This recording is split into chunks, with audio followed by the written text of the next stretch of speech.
Good morning, students. Now we are going to start the first point of this chapter, that is the band formation of the particular material. Yesterday we discussed about the definitions for conductor, semiconductor and insulator.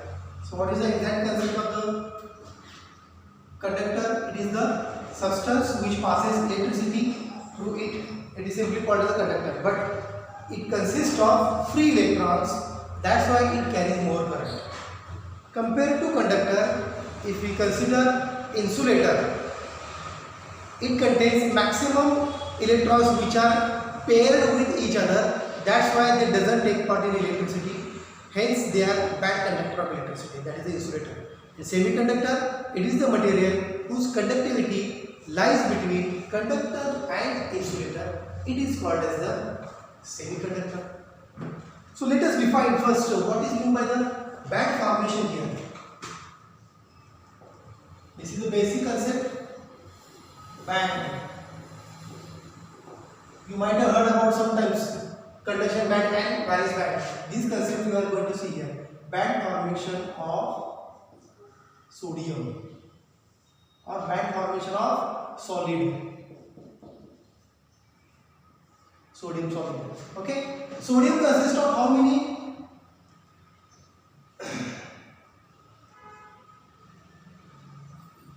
Protons or said to be neutrons. It is said to be 11. Na? 1s2 इथं electron configuration आहे. 1s2, 2s2,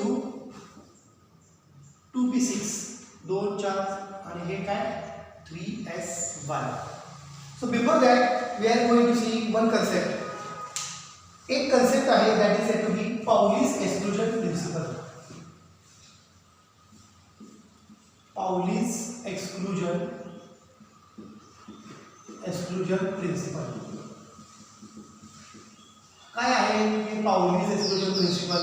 हे केमिस्ट्रीमध्ये तुम्हाला डिटेलमध्ये शिकायला मिळेल. इथे आपण फक्त त्याची बेसिक कन्सेप्ट बघणार आहे. पाउलीज एक्सक्लूजन प्रिन्सिपल हे कसं डिफाइन केलं त्यानं याचं स्टेटमेंट बघा. No two electrons can have same energy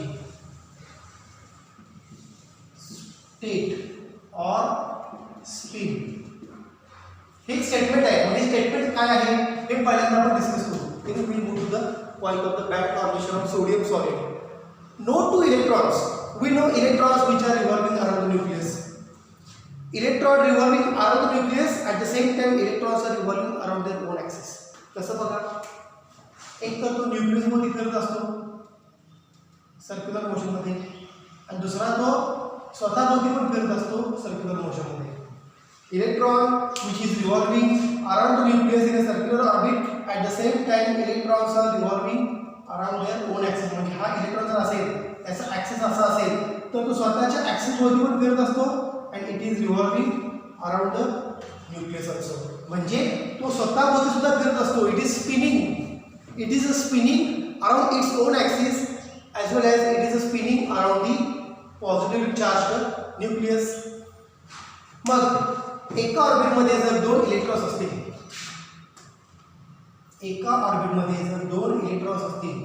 electrons in the orbit which can be shown by energy levels. हे जर असेल सपोज 1s2 तर ही एनर्जी लेवल अशी भेटतो. ही एनर्जी लेवलच आहे. Okay, no two electrons can have same energy state. म्हणजे एक इलेक्ट्रॉनची स्पिन जर अप असेल तर दुसऱ्याची अप नाही. दुसऱ्याची कशी पाहिजे, एकाची अप तर दुसऱ्याची डाऊनच पाहिजे. बघा, याची एनर्जी अप आहे, याची एनर्जी डाऊन आहे. म्हणजेच no two electrons have same energy state. One electron have energy in up direction, that is a spin plus half. Up direction म्हणजे त्याचं स्पिन असतं, इलेक्ट्रॉनचं स्पिन असतं हाफ. डाऊन डायरेक्शन म्हणजे इलेक्ट्रॉनचं स्पिन असतं मायनस हाफ. म्हणजे दोघांची एनर्जी वेगवेगळी आहे. Even they are in the same orbit 1s, even they are in the same orbit और same energy state, they are spinning opposite. म्हणजे दोघांची एनर्जी वेगवेगळी आहे. म्हणजे इलेक्ट्रॉन त्या ऑर्बिटमध्ये थांबू शकतात. हे पाउलीने सांगितलं. काय सांगितलं, नो टू इलेक्ट्रॉन्स, दोन इलेक्ट्रॉनची एनर्जी सेम नको. एकाची एनर्जी अप तर दुसऱ्याची एनर्जी डाऊन, एकाचा स्पीड अप तर दुसऱ्याचा स्पीड काय असणार down. So these are the no two electrons have same energy state, means these two electrons can present, these two electrons can revolve in this orbit. So that is the Pauli's exclusion principle. The same असेल तर spin, they are not allowed to stay in the same energy level. याचं spin same आहे म्हणजे spin same आहे याचा अर्थ इथे काय झालं, पाउलीज एक्सक्लुजन प्रिन्सिपल काय झालं अप्लाय झालं नाही, हे व्हायलेट झालं. व्हायलेटचा अर्थ काय, तिथे ते प्रिन्सिपल ऍप्लिकेबल नाही. मग हे दोन असे असले तर मग ती एनर्जी कशी दाखवायची, एक इथं आहे आणि दुसरा इथं आहे. इथं ठीक आहे, इथं पाउलीज एक्सक्लुजन प्रिन्सिपल अप्लाय होते, एकाची स्टेट इथं आहे दुसरा स्टेट इथं आहे. पण एकच एनर्जी स्टेट असेल, एकच एनर्जी स्टेट असेल तर दोघांचं स्पिन सेम नको, दोघांची एनर्जी सेम नको, एनर्जी डिफरंट पाहिजे. ॲज वेल ॲज त्याचं स्पीड सुद्धा कसं पाहिजे, स्पिन डिफरंट पाहिजे. म्हणजे इथं बघा, इथं स्पिन अप आहे spin down, they can stay in this orbit. If they are having the same state they can stay in a two different orbits or two different energy levels. म्हणजे याची energy level असेल even, याची energy level असेल even. हे डिटेलमध्ये तुम्हाला केमिस्ट्रीमध्ये असणार आहे पाउलीज एक्सक्लुजन प्रिन्सिपल. त्यामुळे लक्षात ठेवा, no two electrons can have same energy state और सेम स्पिन. एनर्जी स्टेट किंवा स्पिन जर सेम असेल तर इलेक्ट्रॉन त्या स्टेटमध्ये बसत नाहीत. पाउली एक्सक्लुजन प्रिन्सिपल व्हायलेट होतं. इथं कसं आहे, एकाचं स्पिन अप दुसरं स्पिन डाऊन, म्हणजे एकाची एनर्जी वेगळी दुसऱ्याची एनर्जी वेगळी, means these two electrons can revolve in this orbit. Pauli's exclusion principle is applicable here. Okay, so band formation of any solid. तुम्हाला माहिती आहे पोटेन्शियल एनर्जी ग्राउंडला मिनिमम असते, जशी हाईट वाढत जाईल तशी काय होते पोटेन्शियल एनर्जी वाढत जाते. ओके, मी त्या ठिकाणी काय करतो, एक सॉलिड काढतो बघा, सोडियम. ओके, 1s2 हे पोटेन्शियल एनर्जीचा ग्राफ आहे आणि हे लक्षात ठेवा, पोटेन्शियल एनर्जी वाढत जाते. Okay, potential energy increases, potential energy increase. हा फक्त ग्राफिकल नेचर आहे, हे लक्षात ठेवा फक्त. ओके, पोटेन्शियल एनर्जी इन्क्रीजेस, हे is said to be energy. ठीक आहे. 1s2 न्यूक्लियसच्या सगळ्यात जवळ कुठली स्टेट असते रे, न्यूक्लियसच्या सगळ्यात जवळ कुठली असते, 1s, नंतर 2s आणि नंतर 2p आणि नंतर काय असतं 3s.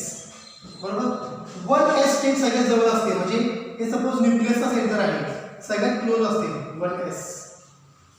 1s state is close to the nucleus. 1s state is said to be close to the nucleus.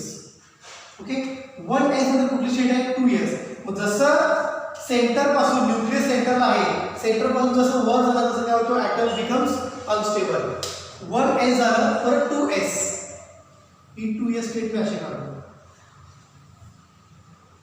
Gap वाढत चालला त्या एनर्जी स्टेट मधला. 2p6 इलेक्ट्रॉन जास्त असतात ना, 2p6,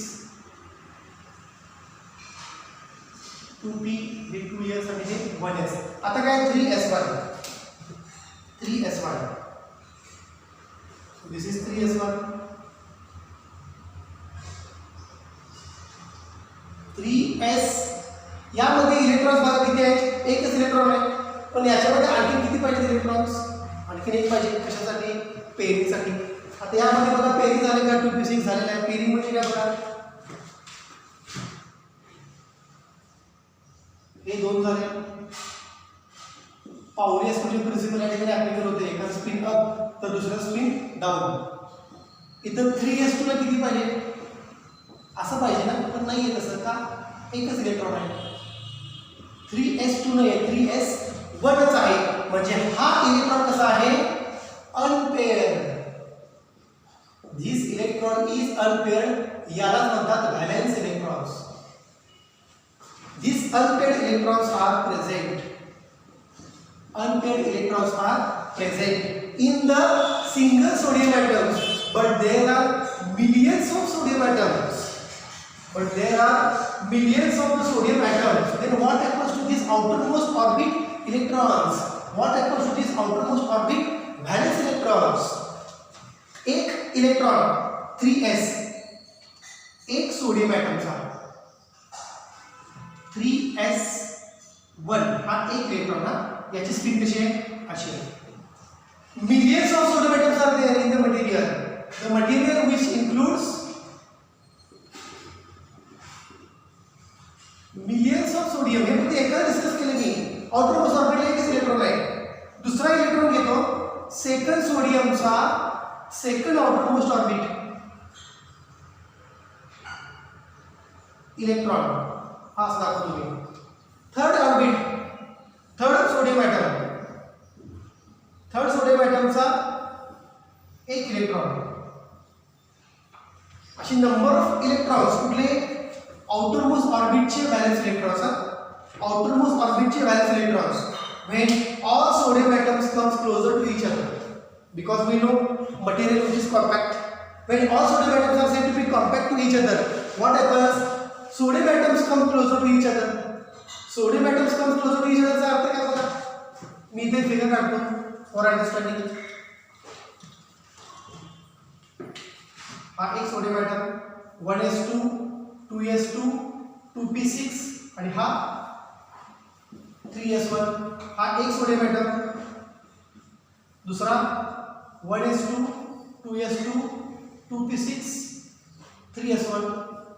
इथे एक इलेक्ट्रॉन आहे इथे एक इलेक्ट्रॉन आहे. हे फक्त दोन sodium item.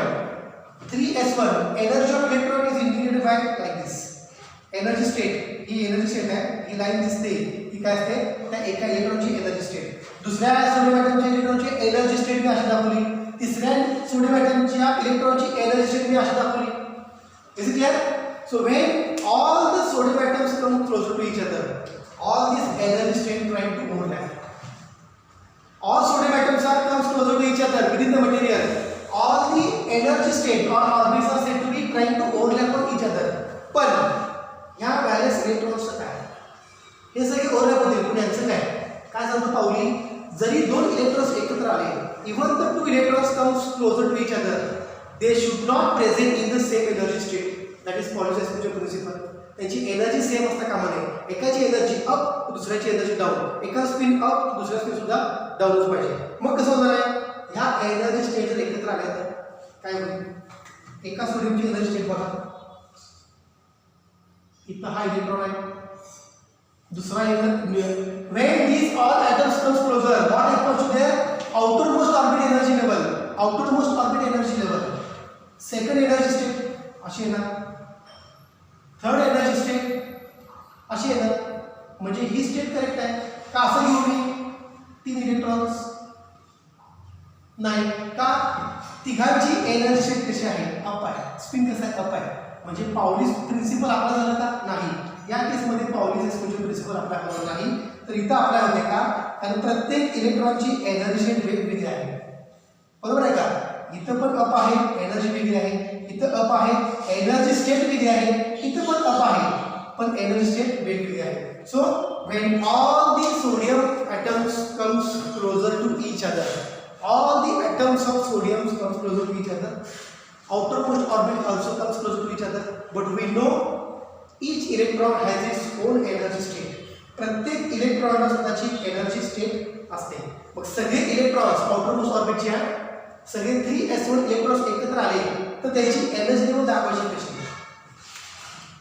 1 electron energy level ही, second electron energy level, third electron energy level, fourth electron energy level, fifth electron energy level, अशी n इलेक्ट्रॉन्स सगळ्या इलेक्ट्रॉनची एनर्जी लेवल एकत्र आल्यानंतर काय तयार होतो?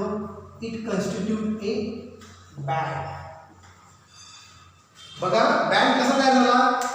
एक अनपेअर्ड इलेक्ट्रॉनची एनर्जी स्टेट एका सोडियमसाठी, second electron unpaired state second sodium, third electron unpaired state for third sodium.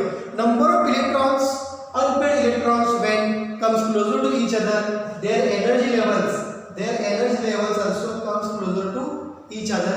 When all energy levels come closer to each other, they constitute a band because this is energy level of electrons. ही एका इलेक्ट्रॉनची energy level आहे, ही दुसऱ्याची आहे, ही तिसऱ्याची आहे, ही चौथ्याची आहे. जेवढे electrons तेवढ्या सगळ्या इलेक्ट्रॉन्सच्या एनर्जी लेवल्स एकत्र येणार. पण एकत्र येण्यासाठी कंडिशन काय? प्रत्येक इलेक्ट्रॉनची एनर्जी स्टेट वेगवेगळी आहे. दोघं अशी नको आहे, अशी नको आहे. 3 इलेक्ट्रॉनचे ऑर्बिट एकत्र आले म्हणजे असं काय नाही, पावली एक्सक्लूजन प्रिन्सिपल इथं आपल्या करून का तिघांच्या पण सेम स्टेट नको, डिफरंट पाहिजे. याची सेम स्टेट आहे या लेवलला, ठीक आहे. या लेवलला याची स्टेट कशी आहे? अप आहे, ठीक आहे. या लेवलला स्टेट कशी आहे? अप आहे, ठीक आहे. म्हणजे 3 लेवल्स आहेत, 3 अप स्पेस आहेत, दॅट इज ओके. बट एकाच लेवलमध्ये 3 स्टेटची व्हॅल्यू एकच असेल तर नाही. समजते का? बघा, एकच एनर्जी स्टेट आहे, 3 इलेक्ट्रॉनचं स्पिन अप आहे. पावली एक्सक्लूजन प्रिन्सिपल अप्लाय होत आहे. कारण का? No 2 electrons can have same state of energy or same state of spin. 3 different energy levels असतात. पहिल्या एनर्जी लेवलला स्पिन अप, दुसऱ्या एनर्जी लेवलला स्पिन अप, तिसऱ्या एनर्जी लेवलला स्पिन अप. 3 डिफरंट एनर्जी लेवलला तिघांचं स्पिन टोटली डिफरंट आहे, सेपरेट आहे.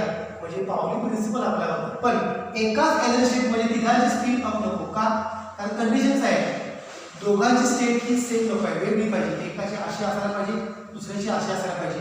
एका स्टेटमध्ये असेल तर, पण 3 वेगवेगळ्या स्टेटमध्ये अप असेल तर चालतं. That is the Pauli's exclusion principle. So this is the band formation of sodium solid. When number of sodium atoms comes closer to each other, outermost orbits electrons with their energy levels comes closer to each other, and when they come closer to each other, they constitute a band. They constitute a band. Okay? So this is just a simple diagram for the formation of band for the particular sodium atom. Lower band is said to be 1s, upper is said to be 2s, 2p and 3s.